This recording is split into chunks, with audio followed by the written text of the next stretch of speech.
Hello बच्चों, स्वागत है आप सभी का इस वीडियो में। आप देख रहे हैं आपका अपना यूट्यूब चैनल स्टडी ऑन। बच्चों, आज की इस वीडियो में हम आपको छिंदवाड़ा विश्वविद्यालय के बीए द्वितीय वर्ष का, जी हाँ, बीए द्वितीय वर्ष आपका सेकेंड ईयर का विषय आपका जो हिंदी साहित्य है, तो उसका पेपर नंबर फर्स्ट का संपूर्ण सॉल्यूशन इस वीडियो में हम आपको प्रोवाइड करने वाले हैं। साथ ही बच्चों, आपको इस वीडियो के माध्यम से बताया जाएगा कि आप इसके सॉल्यूशन का पीडीएफ कैसे डाउनलोड कर सकते हैं। तो वीडियो को लास्ट तक ज़रूर देखें। और यदि बच्चों, तो आपको बता दें कि आपके अब सारे पेपर इसी चैनल पर आपको प्रोवाइड करवाए जाएंगे। तो यदि आप इस चैनल पर पहली बार आएँ तो आप इस चैनल को सब्सक्राइब करके बेल आइकन को प्रेस कर लें, ताकि जब भी कोई मैं नेक्स्ट वीडियो अपलोड करता हूँ आपके पेपर के अगले सॉल्यूशन की, तो उसका नोटिफिकेशन आपको सबसे पहले मिले। तो चलिए बच्चों, वीडियो शुरू कर लेते हैं। तो देखिए, आपके छिंदवाड़ा विश्वविद्यालय के बीए द्वितीय वर्ष जी हाँ सेकेंड ईयर वालों का ये हिंदी साहित्य का प्रथम प्रश्न पत्र है। तो चलिए पहले हम इसके पूरे क्वेश्चन देखेंगे, उसके बाद हम इसके आंसर आपको प्रोवाइड करवाएंगे। तो देखिए, कुछ इस तरीके से संदर्भ आपको व्याख्या करनी है। आपको कुछ इस तरीके से पहला जो है आपको यहाँ सेंटर आपको जो है ये दिया हुआ है, आपको ये पद्यांश, उसके बाद इसका दूसरा आपको पद्यांश दिया हुआ है। तो इसमें से कोई एक को आपको जो है इसकी संदर्भ सहित आपको व्याख्या करनी है। साथ ही क्वेश्चन 2 में बच्चों आपको जो है मैथिली शरण गुप्त जी सच्चे जो है अर्थों में राष्ट्र कवि है, ये आपको सिद्ध करना था। इसके अर्थ में आपको निराला वैविध्य के कवि है, इसकी आपको विवेचना करनी थी। इसके बाद बच्चों आपका थर्ड क्वेश्चन में देखिए, रामधारी सिंह दिनकर के काव्य विशेषताओं की आपको जो है विशेषताएं लिखनी थी, काव्य की विशेषताएं। इसके अर्थ में आपको मुक्तिबोध के काव्य शिल्प की प्रमुख विशेषताओं पर आपको प्रकाश डालने को कहा गया था। इसके बाद आपका क्वेश्चन नंबर 4 है। तो क्वेश्चन नंबर 4 में आपको राष्ट्रीय काव्य धारा की प्रमुख प्रवृत्तियां की विवेचना आपको करनी है। साथ ही इसके अर्थ में आपको प्रयोगवाद पर संक्षिप्त निबंध लिखने को कहा गया है। इसके बाद आपका लास्ट क्वेश्चन है क्वेश्चन नंबर 5। तो इसमें आपको पंडित माखनलाल चतुर्वेदी के काव्य की प्रमुख विवेचना आपको करने को कहा गया है। इसके अर्थ में आपको हिंदी गजल के क्षेत्र में दुष्यंत जी के योगदान अप्रतिम है, अप्रतिम है, इसमें आपको प्रकाश डालने को कहा गया। तो इस तरीके से टोटल आपको 5 क्वेश्चन पूछे गए थे, और इस तरीके से जो आपको एक एक क्वेश्चन जो है इसमें करना था। तो चलिए बच्चों, अब देख लेते हैं इनके आंसर हम एक एक करके। चलिए हम आंसर देख लेते हैं इनका। तो देखिए, क्वेश्चन नंबर 1 के अथवा का आंसर देखिए कुछ इस तरीके से बच्चों, आपको देखिए ये सेंटेंस दिया हुआ था, ये आपको पद्यांश दिया हुआ था। जी हाँ, आपको दिया हुआ था कई दिनों तक, या अथवा आपका क्वेश्चन नंबर 1 का अथवा, तो आपको यहाँ दिया हुआ था कई दिनों तक चूल्हा रोया चक्की रही उदास, कई दिनों तक कानी कुतिया सोई उनके पास। आगे लिखा था आपको कई दिनों तक लगी भीत पर छिपकलियों की गश्त, कई दिनों तक चूल्हे की हालत रही शिकस्त। तो इस तरीके से बच्चों आपको जो है इसमें जो अथवे में आपको ये पद्यांश दिया हुआ था। तो चलिए इसके संदर्भ सहित आपको हम व्याख्या प्रोवाइड कर रहे हैं। तो देखिए, आपको संदर्भ प्रसंग में इस तरीके से लिख लेना है। आपको देखिए, ये आपको लिखना है संदर्भ में, आपको संदर्भ हेडिंग डालनी है आपको, और आपको इसमें ये लिख लेना है। देखिए, अकाल और उसके बाद शीर्षक कविता सतरंगे पंखों वाली 1959 यानी 1959 काव्य संग्रह में संग्रहित है। इस कविता का प्रसंग अकाल की घटना से जुड़ा है। अकाल से बेबस ग्रामीण जीवन के सांकेतिक दृश्य इस कविता में व्यक्त हुए हैं। आगे हैं बच्चों, आपको देखिए यहाँ मनुष्य को सामने रखे बगैर अकाल की भयानकता को प्रस्तुत किया गया है। इस तरीके से बच्चों आपको संदर्भ प्रसंग में आपको यहाँ तक लिख लेना है। आपको वीडियो को रोकर इसका आंसर लिखना है, देखिए ये पूरा। इसके बाद आपको देखिए इसकी व्याख्या, तो इसकी व्याख्या देख लेते हैं बच्चों। ये जो नागार्जुन इनकी जो है एक कविता है, तो इसमें आपको देखिए क्या कहा गया है देख लेते हैं। तो देखिए व्याख्या करके आपको लिखना है, नागार्जुन ने 8 पंक्तियों की इस कविता में, यहाँ आपकी ये टोटल 8 पंक्तियों की होती है, बट हमने जो है यह 4 पंक्ति की आपको दी हुई है। तो देखिए आपको लिखना है 4 पंक्ति की इस कविता में के 2 हिस्सों में जो है संचरित किया है। हाँ जी हाँ, जिसमें एक हिस्सा आपको दिया हुआ है। तो देखिए 4-4 पंक्तियों के इन 2 टुकड़ों में व्यवस्थित तरीकों से बात रखी गई है। आगे बच्चे आपको लिखना है, पहले टुकड़े में अकाल है और दूसरे टुकड़े में जो उसके बाद का चित्रण है। वैसे तो अकाल के अनेक आयाम हैं। इस कविता में दाने अर्थात अनाज के माध्यम से अकाल और अकाल के बाद की स्थिति की कुछ झांकियां हमारे सामने रखी गई है। इस कविता के प्रतीक और संकेत महत्वपूर्ण हैं।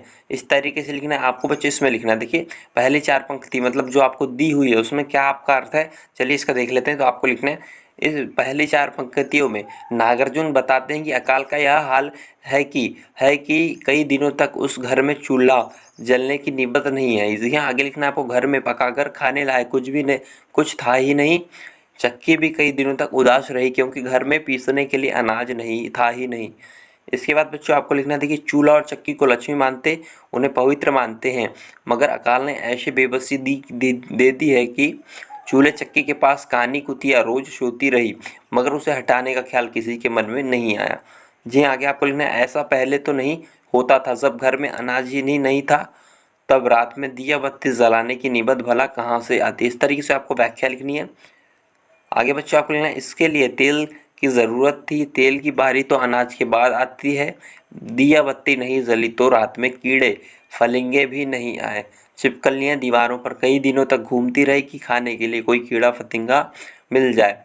आगे लिखना है आपको ऐसी स्थिति घर के चूहों की भी रही, वे बार बार तलाशते रहे कि कहीं कुछ मिल जाए, मगर उन्हें हार के सिवा कुछ ना मिला। इस तरीके से बच्चों इसको आपको जो है ये पूरी क्वेश्चन नंबर 1 का आंसर यहाँ तक आपको व्याख्या में लिख लेना है। यदि क्वेश्चन के आंसर में डाउट है तो नीचे कमेंट बॉक्स में कमेंट जरूर करिएगा। चलिए देख लेते हैं आपका अगला क्वेश्चन, क्वेश्चन नंबर 2। देखिए, इसके बाद बच्चों आपका अगला क्वेश्चन है क्वेश्चन नंबर 2। देखिए आपको जो क्वेश्चन नंबर 2 में जो है मैथिली शरण जो गुप्त के बारे में आपको पूछा गया था। चलिए इसका आंसर हम देख लेते हैं क्वेश्चन नंबर 2 का। तो चलिए देखिए यहाँ आपको यहाँ देख सकते हैं आपको लिखना है राष्ट्रीय कवि मैथिली शरण गुप्त, जिनका जो जन्म 3 अगस्त आपको जो 1900 जो है आपका 1800 आपका 36 से जो आपका 12 दिसंबर आपका 1964 हिंदी के प्रसिद्ध कवि थे। इनका जो है जन्म और मरण काल दिया हुआ, हिंदी के प्रसिद्ध कवि थे। आगे लिखना है आपको हिंदी साहित्य के इतिहास में खड़ी बोली के प्रथम महत्वपूर्ण कवि है। उन्हें साहित्य जगत में दद्दा नाम से संबोधित किया जाता था। आगे आपको लिखना है साहित्य जगत में देखिए उनकी कृति भारत भारती जो 1912 में प्रकाशित हुई थी, भारत की स्वतंत्रता संग्राम में समय में काफ़ी प्रभावशाली सिद्ध हुई थी और इसी कारण महात्मा गांधी ने उन्हें राष्ट्र कवि की पदवी भी दी थी। उनकी जयंती 3 अगस्त को हर वर्ष कवि दिवस के रूप में मनाया जाता है। सन आपका 1900 देखिए 1900 ये आपका 54 में भारत सरकार ने उन्हें पद्म भूषण से सम्मानित किया। इस तरीके से बच्चों लिखना है। आगे आपको लिखना देखिए ये मैथिली शरण गुप्त, देखिए ये इस तरीके से वो दिखते थे। देखिए इस तरीके से वो मैथिली शरण का चित्र आपको यहाँ प्रोवाइड करवा दिया गया है, तो आपको ये सिर्फ देख कर समझना है। इसके आगे आपको लिखना देखिए इसको आपको उतारना नहीं है। इसके आगे आपको लिखना देखिए आगे लिखना है आपको महावीर प्रसाद द्विवेदी जी की प्रेरणा ने से गुप्त ने खड़ी बोली को अपनी रचनाओं का माध्यम बनाया और अपनी कविता के द्वारा खड़ी बोली को एक काव्य के रूप में निर्मित करने के लिए अथक प्रयास किया। आगे लिखना है इसी तरह ब्रजभाषा जैसी समृद्ध काव्य भाषा को छोड़कर समय और संदर्भों के अनुकूल होने के कारण नई कवियों ने इसे ही अपना काव्य अभिव्यक्ति का माध्यम बनाया। हिंदी साहित्य के इतिहास में यह गुप्त जी का सबसे बड़ा योगदान है। घासीराम व्यास जी उनके मित्र थे। पवित्रता, नैतिकता और परंपरागत मानवीय संबंधों की रक्षा गुप्त जी के काव्य के प्रथम गुण है, जो पंचवटी से लेकर जयद्रथ वध, यशोधरा और साकेत तक में प्रतिष्ठित एवं प्रतिफल हुए हैं। साकेत उनकी रचना का सर्वोच्च शिखर है। इस तरीके से बच्चों आपको क्वेश्चन नंबर 2 का आंसर यहाँ तक लिख लेना है। इस तरीके से आपका क्वेश्चन नंबर 2 कंप्लीट होता है। चलते हैं अपने अगले क्वेश्चन नंबर 3 की तरफ। बच्चों आपका अगला क्वेश्चन है देखिए क्वेश्चन नंबर 3। तो क्वेश्चन नंबर 3 में बच्चों आपको जो है रामधारी सिंह दिनकर जो है हिंदी भाषा के कवि और लेखक एवं निबंधकार हैं, उनके बारे में आपको लिखने को कहा गया था। रामधारी सिंह दिनकर के बारे में क्वेश्चन नंबर 3 में। तो चलिए बच्चों इसका आंसर हम देख लेते हैं। आपको आंसर कुछ इस तरीके से लिखना है। देखिए रामधारी सिंह दिनकर जो 23 सितंबर 1908 को जिनका जन्म हुआ था और जो जिनकी मृत्यु 24 अप्रैल 1974 को हो चुकी है, वो लिखना है आपको। हिंदी के एक प्रमुख लेखक, कवि व निबंधकार थे। वे आधुनिक युग के श्रेष्ठ वीर रस के कवि के रूप में स्थापित है। आगे आपको लिखना है देखिए ये कुछ रामधारी सिंह दिनकर के जो है इस तरीके से दिखते थे। वे आपको जो है इस तरीके से देख लेना इन्हें। इसके आगे आपको लिखना देखिए इसे उतारना नहीं आपको। इसके आगे लिखना है आपको देखिए उन्होंने सामाजिक और आर्थिक समानता और शोषण के खिलाफ कविताओं की रचना की। एक प्रगतिवादी और मानववादी कवि के रूप में उन्होंने ऐतिहासिक पात्रों और घटनाओं को ओजस्वी को और प्रखर शब्दों का ताना बाना दिया। उनकी महान रचनाओं में रश्मि रथी और परशुराम की प्रतीक्षा शामिल है। आगे आपको लिखना देखिए उर्वशी को छोड़कर दिनकर की अधिकतर रचनाएं वीर रस से उत्प्रोत है। भूषण के बाद उन्हें वीर रस का सर्वश्रेष्ठ कवि माना जाता है। इस तरीके से लिखना। आगे बच्चों आपको लिखना ज्ञानपीठ से सम्मानित उनकी रचना उर्वशी की कहानी मानवीय प्रेम, वासना और संबंधों के इर्द गिर्द घूमती है। उर्वशी स्वर्ग जो है परित्यक्ता एक अप्सरा की कहानी है। वहीं कुरुक्षेत्र महाभारत की शांति पर्व का कविता रूप है। यह दूसरे विश्व युद्ध के बाद लिखी गई रचना है। आगे आपको लिखना है वही आपको जो सामधेनी की रचना इस कवि के सामाजिक चिंतन के अनुरूप हुई है। संस्कृति के 4 अध्याय में दिनकर जी ने कहा है कि सांस्कृतिक, भाषाई और क्षेत्रीय विविधताओं के बावजूद भारत एक ऐसा देश है क्योंकि सारी विविधताओं के बाद भी हमारी सोच एक जैसी है। इस तरीके से बच्चों आपको क्वेश्चन नंबर 3 का आंसर पूरा यहाँ तक लिख लेना है। इस तरीके से आपका क्वेश्चन नंबर 3 भी कंप्लीट होता है। चलते हैं अपने अगले क्वेश्चन नंबर 4 की तरफ। इसके बाद बच्चों आपका अगला क्वेश्चन देखिए क्वेश्चन नंबर 4। क्वेश्चन नंबर 4 में देखिए कि अथवे में आपको प्रयोगवाद के बारे में पूछा गया था और इसकी विशेषताएं आपको लिखनी थी। क्वेश्चन नंबर 4 आपका देखिए अथवा। तो चलिए इसका आंसर हम देख लेते हैं। तो देखिए आपको आंसर कुछ इस तरीके से लिखना है बच्चों। देखिए प्रयोगवाद हिंदी साहित्य खासकर कविता की उस प्रवृत्ति की ओर संकेत करता है जिसकी तरफ अज्ञे ने दूसरा शब्द की भूमिका में संकेत किया था। आगे आपको लिखना है प्रयोग अपने आप में स्थिर नहीं है बल्कि वह साधन और दोहरा साधन है। वह एक ओर तो सत्य को जानने का साधन है और दूसरी ओर उस साधन को भी जानने का साधन है। यहाँ आपको लिखना है यह स्पष्टीकरण तार सप्तक की कविताओं को प्रयोगवादी कहे जाने पर दिया गया था। प्रयोगवाद में कविता में शिल्प और संवेदना के स्तर पर सर्वथा और नवीन प्रयोग मिलते हैं। प्रयोगवाद ने साहित्य में पहली बार व्यक्तित्व, अस्मिता, निजी व्यक्तित्व और निजता को बहुत महत्व दिया। इसके आगे बच्चों लिखना है आपको इसमें क्षण को जो है महत्व देकर जीवन को भरपूर ढंग से जीने की चाह है। प्रयोगवादी कवि व्यक्तित्व प्रेम की सहज स्वीकृति पर बल देता है।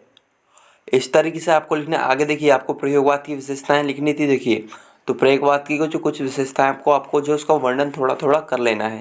तो देखिए आपको हेडिंग डालना है प्रयोगवाद की विशेषताएं इस प्रकार है और आपको लिखना है देखिए नवीन उपमानों का प्रयोग। तो इसमें आपको लिखना है बच्चों प्रयोगवादी कवियों ने पुराने प्रचलित उपमानों के स्थान पर नवीन उपमानों का प्रयोग किया है। प्रयोगवादी कवि मानते हैं कि काव्य के पुराने उपमान अब बासी पड़ गए हैं।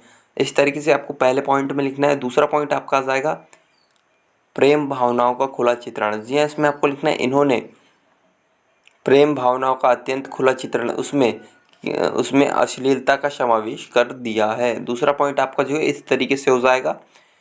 इसके बाद बच्चों देखिए आपको बुद्धिवाद की प्रधानता। तो आपको बुद्धिवाद की प्रधानता में आपको लिखना है प्रगतिवादी कवियों ने बुद्धि तत्व को अधिक प्रधानता दी है। इसके कारण काव्य में कहीं कहीं दुरूहता आ गई है। इस तरीके से बच्चों आपको तीसरे पॉइंट में लिखना है। इसके बाद आपका अगला पॉइंट है देखिए चौथा। तो चौथे पॉइंट में आपको निराशावाद की प्रधानता इस तरीके से लिखना है। इसमें आपको लिखना है इस काल के कवियों ने मानव मन की निराशा, कुंठा व हताशा का तथ्य रूप में वर्णन किया है। इस तरीके से आपको चौथे पॉइंट में लिखना है। अगले पॉइंट में आपका लास्ट पॉइंट देखिए लास्ट पॉइंट में आपको लिखना है लघु मानववाद की प्रतिष्ठा। इसमें आपको लिखना है इस काल की कविताओं में मानव से जुड़ी प्रत्येक वस्तु को प्रतिष्ठा प्रदान की गई है तथा उसे कविता का विषय बनाया गया है। इस तरीके से बच्चों आपको जो है इसमें लिख लेना है। इस तरीके से आपको जो 5 पॉइंट हमने आपको प्रोवाइड कर दिए हैं इसकी विशेषताओं के देखिए यहाँ तक आपको लिख लेना है। इस तरीके से आपका क्वेश्चन नंबर 4 कंप्लीट होता है। चलते हैं अपने अगले क्वेश्चन नंबर 5 की तरफ। इसके बाद बच्चों आपका अगला क्वेश्चन है देखिए अगला क्वेश्चन आपको क्वेश्चन नंबर 5 पूछा गया।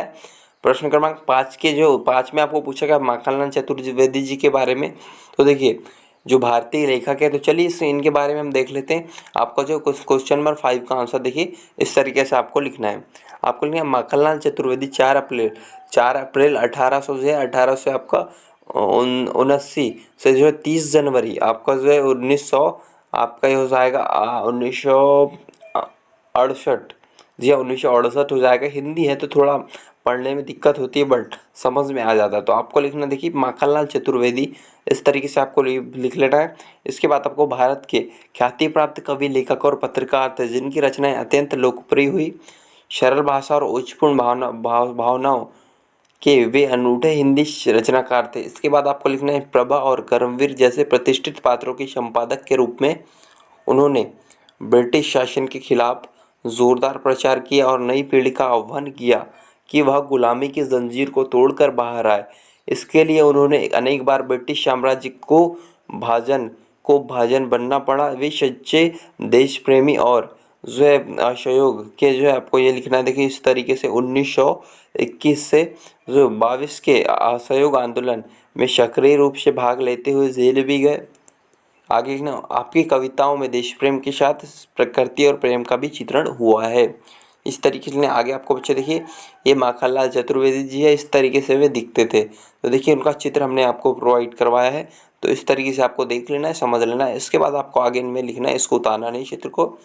इसके बाद आपको लिखना है कि माखनलाल चतुर्वेदी का तात्कालीन राष्ट्रीय परिदृश्य और घटनाओं ऐसा था जबकि लोकमान्य का उद्घोष स्वतंत्रता हमारा जन्मसिद्ध अधिकार है बलपंथियों का प्रेरणा सूत्र बन चुका था।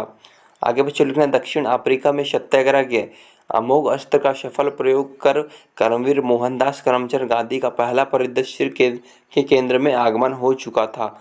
आगे बच्चों आपको लिखना है आर्थिक स्वतंत्रता के लिए स्वदेशी का मार्ग चुना गया, सामाजिक सुधार के अभियान गतिशील थे और राजनीतिक चेतना स्वतंत्रता की चाह के रूप में सर्वोच्च प्राथमिकता बन गई थी। ऐसे समय में माधवराव सप्रे के हिंदी केसरी ने सन जो है आपका 1908 में राष्ट्रीय आंदोलन और बहिष्कार विषय पर निबंध प्रतियोगिता का आयोजन किया। इस तरीके से बच्चों आपको क्वेश्चन नंबर 5 का आंसर आपको इस तरीके से पूरा यहाँ तक लिख लेना है।